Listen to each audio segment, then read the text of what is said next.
Hey guys, welcome back to my YouTube channel. আপোনালোক কেনে আছে আশা কৰিছো আপোনালোক সকলো ভালে আছে আপোনালোকৰ কাৰণে লৈ আহিছো আজি মই এটা নতুন ভিডিও আপোনালোক যদি মোৰ চেনেলটো নতুন হয় তেনেহলে মোৰ চেনেলটো সাবস্ক্ৰাইব কৰিব নাপাহৰিব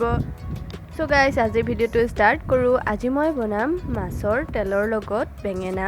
সো প্ৰথমতে মাছৰ তেল লৈছো ইয়াত মই এবাটি আৰু ইয়াত মই লৈছো বেঙেনা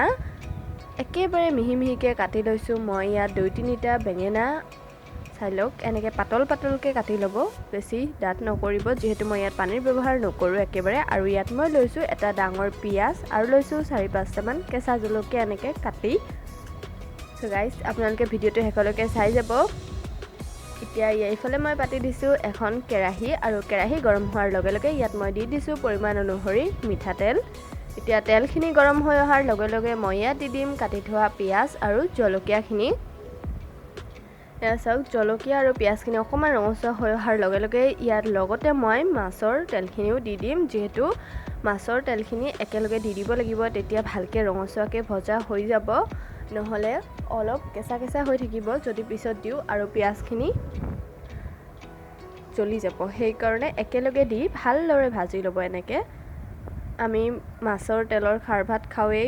কিন্তু আজি মই বেঙেনাৰ সৈতে বনাইছো খাবলৈ খুবেই টেস্টি হয় আপোনালোকে নিশ্চয় এই ৰেচিপিটো এবাৰ হলেও ট্ৰাই কৰি চাব এয়া চাওক ভালদৰে মাছৰ তেলখিনি গলি গৈছে আৰু ৰঙচুৱা হৈ আহিছে সো এতিয়া মই ইয়াত দি দিম কাটি থোৱা বেঙেনাখিনি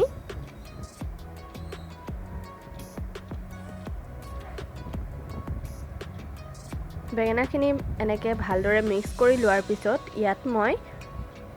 শুকান মছলাখিনিৰ ব্যৱহাৰ কৰিম ইয়াত আপোনালোকে পৰিমাণ অনুসৰি নিমখ জলকীয়া গুৰি জিৰা গুৰি আৰু হালধি গুৰি দি দিব আপোনালোকে নিজৰ নিজৰ পৰিমাণ অনুসৰি এইখিনি বস্তুৰ ব্যৱহাৰ কৰিব যোনে যিমান জ্বলা আৰু নিমখ খায় নিমখটো কমেই দিব যেহেতু বেঙেনাখিনি গোটেইখিনি পমি আহিব একেবাৰে অকমান হৈ যাব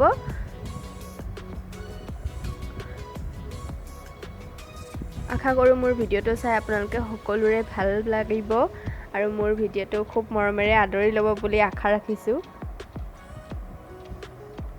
এয়া চাওক এইখিনি এনেদৰে মই লৰাই লৈ 2-3 মিনিট ঢাকি থৈ দিম এতিয়া এয়া চাওক 2-3 মিনিট ঢাকি থোৱাৰ পিছত বেঙেনাখিনি একেবাৰে গলি গৈছে এতিয়া এইখিনি মই নমাই লম হৈ গল একেবাৰে ৰেডি বেছি সময়ও নালাগে এয়া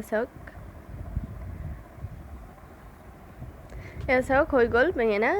খাবলৈ খুবেই টেস্টি হৈছে আপোনালোকে গৰম গৰম ভাতৰ লগত ট্ৰাই কৰিবচোন এই ৰেচিপিটো আৰু যদি মোৰ ভিডিওটো চাই আপোনালোকৰ ভাল লাগে তেনহলে লাইক শেয়াৰ আৰু সাবস্ক্ৰাইব কৰিব নাপাহৰিব মোৰ চেনেলটো আৰু আপোনালোকৰ ফ্ৰেণ্ডছ আৰু ফ্যামিলিৰ লগত নিশ্চয় মোৰ ভিডিওটো শেয়াৰ কৰি দিব সো গাইস আজিলৈ আহিছো পুনৰ লগ পাম এটা নতুন ভিডিওৰ সৈতে থ্যাংক ইউ সো মাচ